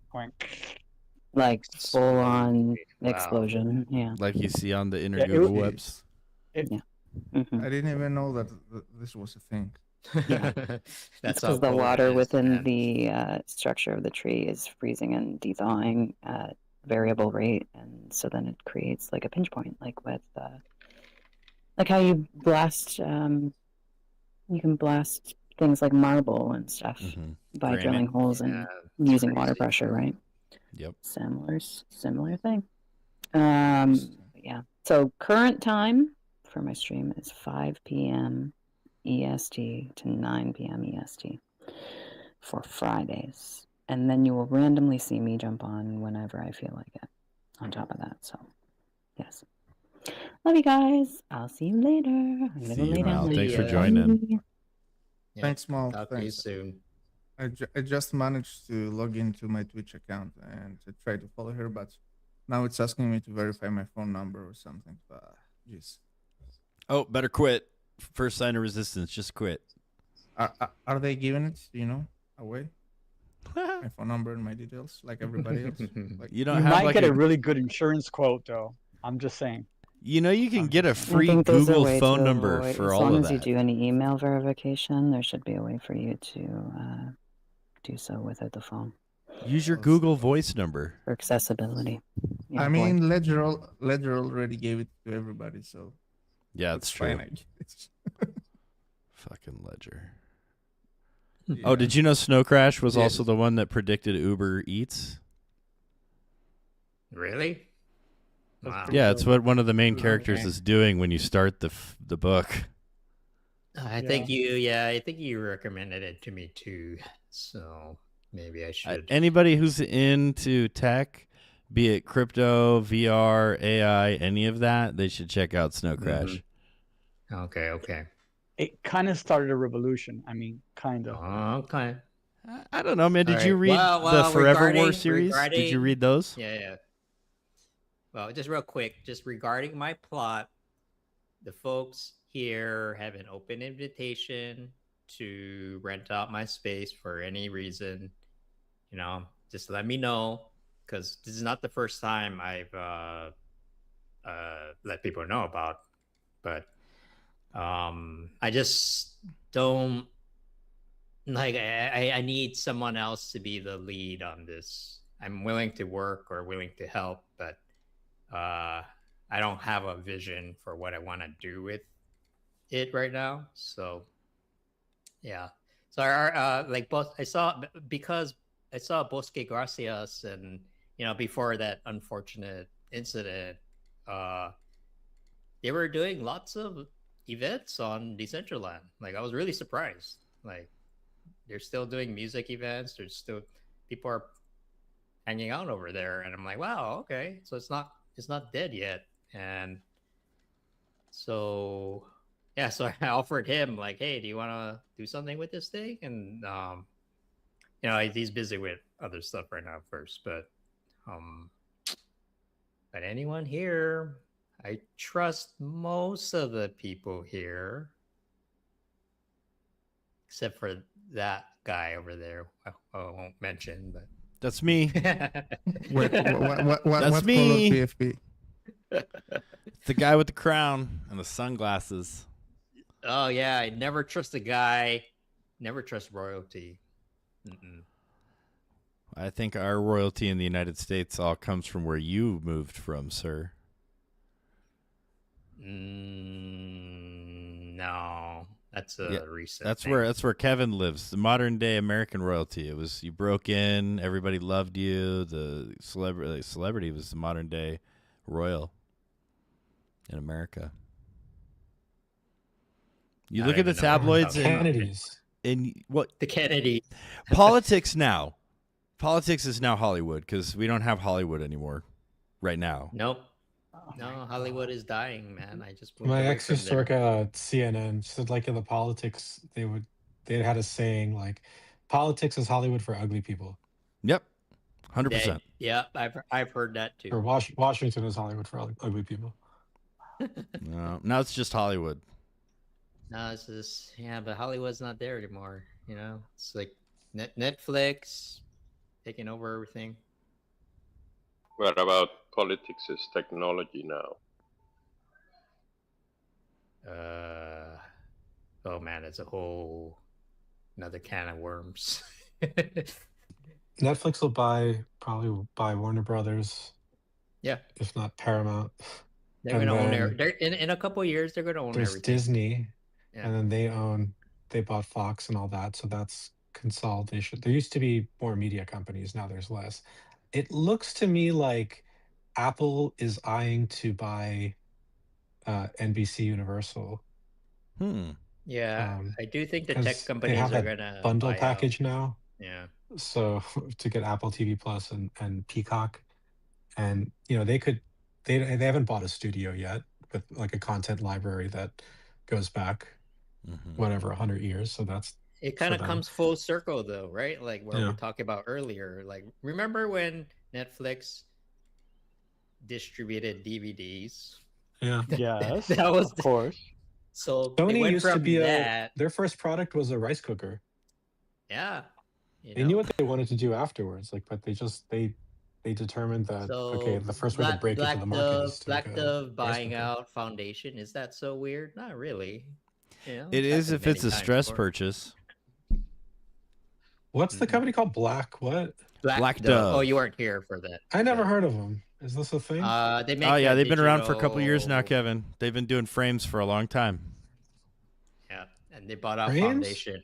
Frames with Samsung. Frame. So I think bet about you. think about having a gallery, and then you contact Black Dove, and then you rent out displays, digital displays, to show art or show different stuff from apparel and different things. So that's what they did.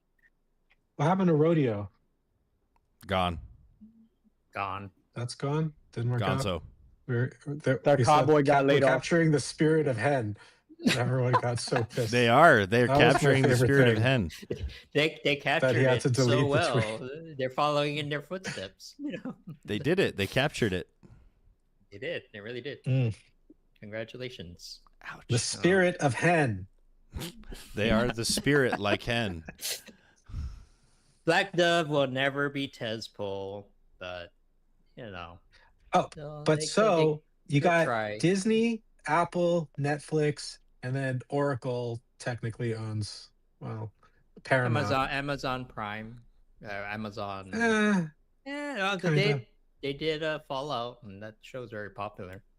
Yeah, they don't own. I mean, I think of it in terms of like acquisitions of legacy content libraries. Otherwise, you're just kind of like I see. playing with shit. Yeah, that's why like everything else that they put on Amazon is like,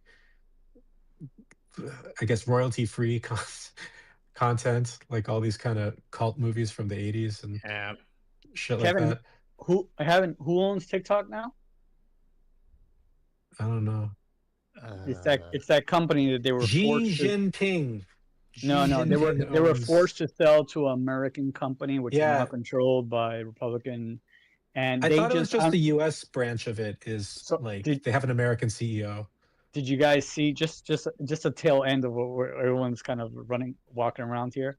They just got they call it a glitch, but they basically censored anybody's content that had the term ICE on it. Oh yeah. Yeah, but they called it a glitch. You know, it was like So a bunch of people are leaving. Yeah. Just everybody, don't worry about it. It was just a glitch. There's a lot of things changing, even in social media.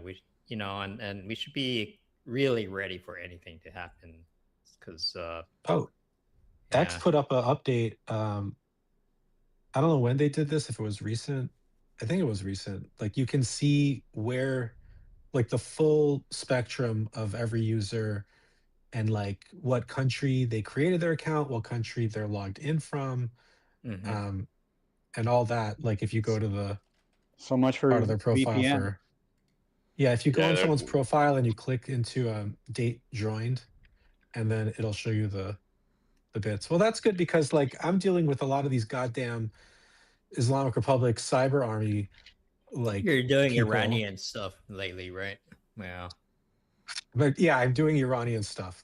You got away with words. I don't want to get in the middle of that. Yang and your weird words. But like I've noticed the difference between different platforms. Like for whatever reason, like Instagram, it's pretty good. Like I don't see too many like of those I mean, they're there, but it's not so much.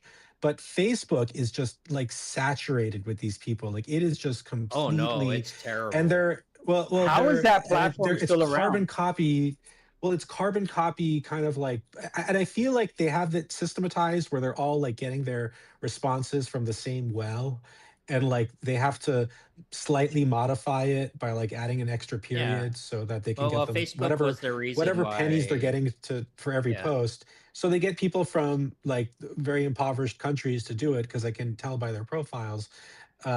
Like that's just, and like they're saying things that like people from their country would not say. Like it's such an inside, like I know how these people from the regime Yeah. talk. It's like oh, this is just something you copy pasted from here to here. Doesn't make it. The hell is this? And there's just an infinite number, and they're there to comment on every article that's posted everywhere. And I think the reason why is when they built out their whole cyber army thing, that's when like Facebook was more relevant for Yeah. No, at like the center place where Trump everybody gets won everything. because of Facebook. Remember? Yeah. Yeah. But It like was. it had a long stretch as even after it stopped becoming the go-to place for younger people, it was still like just a very powerful news reader that would inform other places. And it still has some relevance in that. I mean, it still has no But a we're large talking about relevance in like that, but it's not 20. the I think that's hmm. 2015, right? That's the Yeah, 2016 was the 26, election. 16, and then if you that. I mean, that's it. remember, After Cambridge that, Analytica. yeah, it's just Well, it's still around. No, the problems still are still there. We around. just don't talk about it anymore. no. They haven't done shit to fix it. Tick. In fact, if anything, Yeah, it's worse. I We're think the all in our fix echo is in. chambers. And, I think the bug is the feature. I think it's working for yeah. those who are paying for all those bots and all that. I mean, that's what's responsible for a lot of stuff. If we want to keep it on the tech level, right? I mean, it doesn't work for people like me who I mean, my algo is perfect. It's like I don't see anything that I don't need to see, and if I have people even following me, I actually I've been around, let's say Twitter X for now I don't know, almost 18 years. And it's like I like the little followers that I have because I curate that as well. Because if someone's following you that has all this other like mess around them, that algo is coming into you as well. And it's like if yep. they don't support me, they don't support Yeah. what I do and stuff like that. I curate my followers as much as the people who I follow. So a lot of that, and I hear that a lot as well. Just one, I hear a lot as well. Like, I don't see this, or I do see this. That says a lot more about our feed and our network. If you don't see enough art and you don't see enough tech or whatever you're into, then you need to curate your network so you could see what you want to see and block out the noise. But yeah. To a Part of certain it's the extent. network, and part of it's become like, which I think is better. Like they track like what you're looking at, but also how long you're looking at it, and what parts of it. Like if you're scrolling through an article, like they can tell, like oh this they focus in on this area.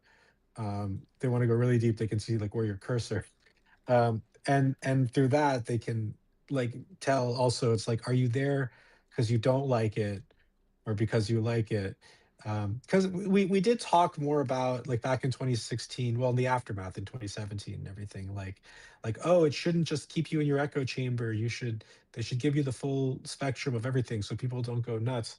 And it's like but also if you show me the full spectrum of everything, I would see some of the most psychotic like Yeah. content that is normal for somebody else, and it's like fine, do what you want. You shouldn't, this is garbage, you shouldn't be looking at it, but you do it, you do you. I don't want to see it. I mean I could tolerate like to a level. I mean there should be some level of exposure. I don't think it you should know there's a larger world out there. But in the end we're all going to kind of prefer like what we prefer, and so they're going to keep You don't feeding that even to know. us. You don't even know what you prefer anymore. You just see what they give you, right? So, Ugh. just FYI, recently Threads, Threads, the Twitter of Instagram, they surpassed Twitter in a number of users. I'd be really careful about that number because in Instagram, if Threads pops up, they consider that a Threads view, even if it doesn't get looked at. Yeah, I breaking agree with blanks. that.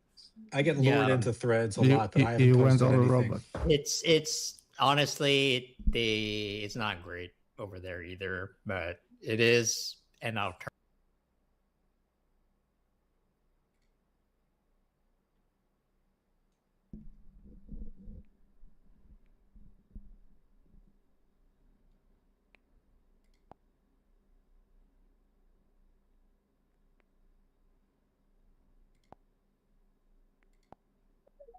Well, not yet. Not yet. Maybe one day. I don't know. Yeah. It's okay, but it's just missing a lot of I stuff. don't use it. It's hard to do multiple platforms and shit. It is hard. I'm trying to get more into Instagram. Get But that game going. if you like, unless you like posting pictures all the time, it's not. It's a different kind of thing, really. What, Instagram? Yeah. It's not really pictures anymore. I feel like it's more about like reels. It's all videos now. It's all America's Funniest videos, girls dancing in mirrors. Yeah. So but it's a different culture, and if you're not really looped into it, it's not really. I remember when Instagram first started, like when it started, the joke was, oh, Instagram's just where girls like come in to post pictures of their nails. And it because people were only exposed to like a very limited amount of content, and then like food, that was the other stereotype of I do that. Instagram, like, oh, people just post their lunch. And it's like, well, people don't know what to post, so it's like, well, what's interesting that's around you? And if you just did your nails, you'll take a picture and you put that up. And if you just ate something or you're about to eat something, you'll take a picture and put that up. It was sunrises, sunsets, food, and cars. That was like in the beginning, and it was only for iPhones. And that was the whole thing that kind of Steve Jobs took to his deathbed. He really wanted it only as an iOS feature, and then it got sold. The Instagram guys sold it just. So the thing is that for better or worse, most creatives are on Instagram, and they will never ever come to Nah, Twitter. I don't believe that. I don't believe that. At least every single person, musician, artist, even the devs. I don't know about the devs yet, but I think it's because Twitter became politicized that might be and a West. right-wing. It might be because I'm on a West Coast, so I don't know. But I think overall, like ever since Elon changed his own kind of tune, and like the people he brought in to run it, the tenor definitely. I mean, the content I see. Yeah. This is one thing where I'm not seeing content that really is for me, is on X, and it's definitely taken that tone. And a lot of people pulled their X accounts and entities and in media or whatever, or I they run just into don't make people it all the primary time. anymore. So I run into people all the time. They tell me I will never be on there because Elon owns it. Yeah, That's it used to be the opposite. It used to be like a very progressive, very like Silicon Valley. Silicon Valley is generally like associated with being, science, like progressive politics kind of thing, because of that. Like that's what tech had been, and now that's really shifted. No, he really destroyed because of that Trump. whole thing. Yeah, that he really and wanting to appeal to the Trump. culture is not the same anymore, and for better or worse. So I don't know. But at the same time, Instagram has a problem of being performative that a lot of the artists here dislikes, and so they kind of prefer the chaos of this site over, like, oh, look how fancy I'm being, right? Because you see a lot of posts like that all the time. So I don't know. It's just they both suck. Okay, like I don't think any of them are great. It's just, well, maybe if we don't have a choice, right? If this site explodes one of these days, so it's an alternative. I think from the art point of view, DeviantArt had the largest population of graphics, web design, and just 3D artists, and that was the biggest forum at one point. And then that stemmed from there.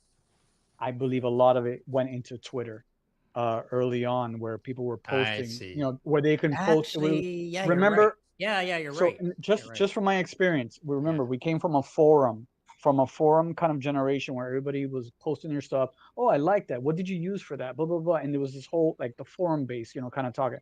And then it went into Twitter, where it was like, okay, it didn't have all the tools we had now, right? Obviously, as a matter of fact, the first couple of years of Twitter, you didn't have to even be registered in order to kind of, you could, you were able to comment anonymously, that kind of stuff. So that's why I say that Twitter still, in my opinion, has the biggest population of in and out of artists in there, showing their art, from 3D art, industrial art, B2B, on whatever grade level that you can't necessarily get away with on Instagram. Because Instagram, no, I agree. If I had all you guys on following each other on Instagram, I could probably see 3 of your stuff.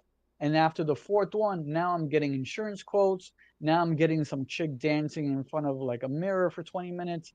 And then I'm getting this people that I don't even know. And I'm like, but yet, if you want to go around that, go on your browser off your phone, and you'll be able to, and log in, you'll be able to see the people on your actual feed, and you won't have a lot of that stuff if that's a way you want to go around it, which says a lot about the algorithm.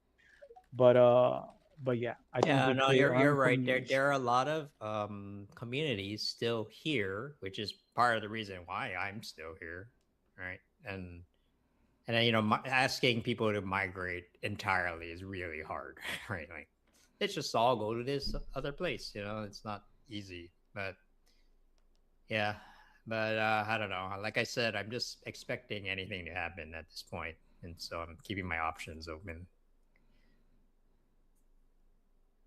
One of these days, this site might just not be here anymore, or reasons we won't even know. Who knows? Well, think about all our original posts back then. Before Musk came in, you could go to your first post all the way. I could go back to 2008. I can't do that anymore. Yeah, like they cut that off. Yeah. Right. And it's like I used to love going back into my media section and pulling art or pulling something that I did and just looking at it and be like, okay, cool. And it's like that kind of stuff. Like I like, you know what I mean? And it's gone. Yeah. So it's like. And now you have a sign-in anyways. wall, which is what I think like all social media is moving in that direction. But there was a certain element to Twitter, which was that like it just kind of like a tweet was like such a public statement if you wanted it to be, and like it could be your press release. For a lot of companies it was, they would tweet stuff out like that. You can't that doesn't happen anymore if a person has to log in to see it. It just changes the whole vibe of it, and you can't treat it the same way as a brand, as a company, because now your stuff and what you publish is part of a product as opposed to part of a platform. You're creating content for them as opposed to for yourself, and it's through this platform.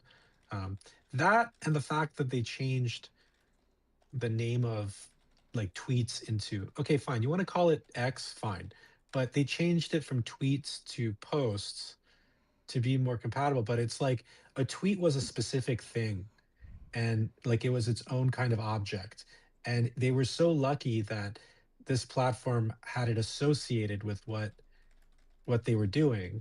And even if people were putting stuff on other platforms, they were still calling it like loosely a tweet. It would refer to a size of something, a tone of something, and they just threw that away. It's like, no, now they're just posts, they're not tweets anymore. Stupid. Right, because there's no bird involved, so how can it tweet? Doesn't right? matter. Who cares? No, but I agree. I agree with you. And that's why some Legacy. people, you still see them saying, "Well, I don't care. It'll always be Twitter." And I'm like, well, does it really matter? I mean, look what Jack Dorsey's doing with that phone that he's creating. That he created, should I say? That you can go ahead and, you guys have seen this, right? It's a phone that doesn't use any cell towers, and it's more on a node. So it's kind of keeping that same kind of stuff of the idea of the first idea, as you were saying, Kevin, about actually posting an article. And you're right, it did feel that way. I was doing a lot of stuff for the kind of fixed gear community back then, stuff like that. We were doing a lot of posts on our runs and races, and it felt like an article, right? And I think that's what they're trying to do now on X with articles. Like now you have a lot of people are exchanging their pinned tweets or posts, should I say, to articles, right? Yeah, I got one right now. Take a look at mine. Yeah, there you go. You have to be premium to do that? You have to be on a paid thing to do that? I don't think so. I don't know. To do what? Sorry, to do what? to create an article, to have an article post I as your think pin? so. I think Actually, so. I think so because there's a whole Yeah, I think you have there's a to whole have the premium. yeah there's a whole media section that you get access to once you get the check mark. But maybe Guys, you by the can check it way, out. yeah, we lost Blanks. Something's going on with his Yeah, connection, you or shamefully with called him a glitch. robot, Yeah. and Yeah. he got No. embarrassed. For all the robots in the room, I mean, I don't know what's going on. Yeah. Yeah, but it's time anyway. I mean, we will have to wrap up now. It was a long and many topic discussion, so really, really appreciate you guys for coming up and chatting with us every time. You know, but yeah, we will be wrapping up here. We will be back next Tuesday as usual. We will also have, I think, one of the best guests. I don't know who, but I'm hitting. And yeah, we'll see you all next Tuesday. We really appreciate you. We really love you. So take care and see you all then. Hey, see ya. Bit chat.